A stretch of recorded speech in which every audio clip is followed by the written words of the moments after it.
The man who loved to eat people. Cannibalism is one of the most disgusting crimes a person can do. Eating a person is something no one in their right mind would do.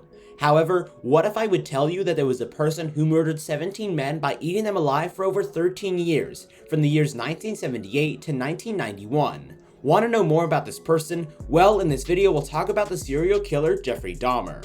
So, who was Jeffrey Dahmer? Jeffrey was born in Milwaukee in the year 1960. He was a normal, joyful, and energetic boy. However, he had a double hernia surgery when he was just 4 years old. After his surgery and the birth of his younger brother, Jeffrey never got the kind of attention and affection he used to get.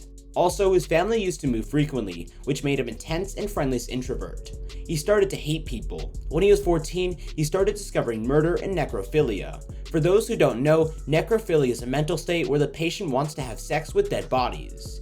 Experts believe that the reason behind Jeffrey's mental state could be the ugly divorce of his parents.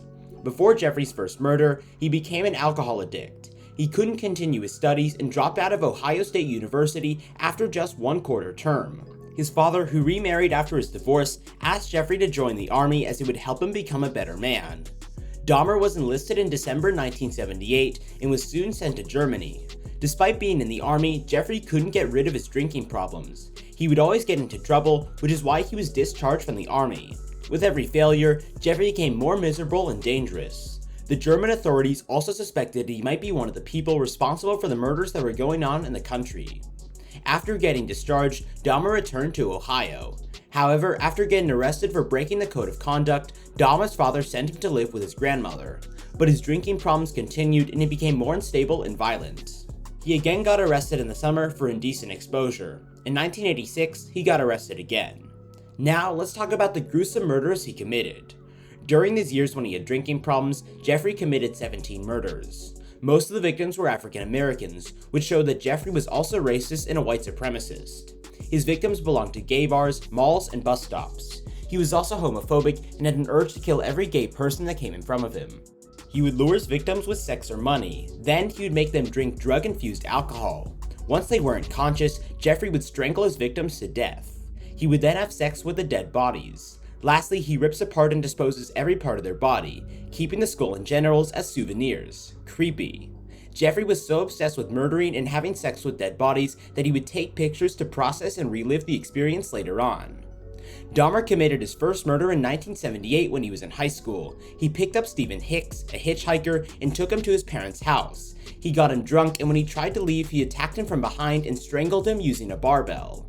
In September 1987, almost 9 years after his first murder, he took down a second victim. His name was Stephen Tuomi. They booked a hotel room and drank a lot. However, Dahmer doesn't remember how he killed Tuomi. When Dahmer woke up, he found that Tuomi was dead already. He bought a large suitcase from downstairs, packed the body in it, and transported it to his grandmother's basement. He dismembered the corpse and disposed it. He went on to kill 2 more individuals in the basement of his grandmother's house. She had no clue what her demonic grandson was up to. She was tired of Dahmer coming home late and drunk every night. Therefore, she asked him to leave her house in 1988. In 1989, he was charged with second-degree sexual assault and sexual exploitation. Dahmer pleaded guilty, claiming that the child looked a lot older than him. While Dahmer was waiting for his sentence, he again started carrying out murders and other disgusting activities in his grandmother's basement. In March 1989, he got into contact with Anthony Sears, who was an aspiring model. Dahmer killed her in classic fashion. First, he lured and drugged her, then he strangled and killed her. He sodomized her body and photographed every step of the process to relive these disgusting and gruesome moments. Then he dismembered her body parts and disposed of them. During his child molestation trials, Dahmer kept defending himself, claiming that he was in error at his end. Dahmer also said that the arrest marked a turning point in his life. His defense attorney argued that Dahmer shouldn't be imprisoned. Instead, he just needs treatment to become a better man. Unfortunately, the court bought this narrative and handed Dahmer just a 1-year prison with day release. This means that he can work in the morning and return to prison during the night. He also received a 5-year probationary sentence. Leaving a guy like Dahmer in public even for a few hours was a big mistake made by the court. Dahmer's father requested psychological help for his son from the court, which is why Jeffrey Dahmer's sentence ended prematurely in just 10 months. His grandmother took him back for a brief period before moving back to his apartment. While he was staying with his grandmother, Dahmer took a break from murdering people and molesting their bodies. As soon as he started living on his own, he started murdering frequently and the body count went to 17.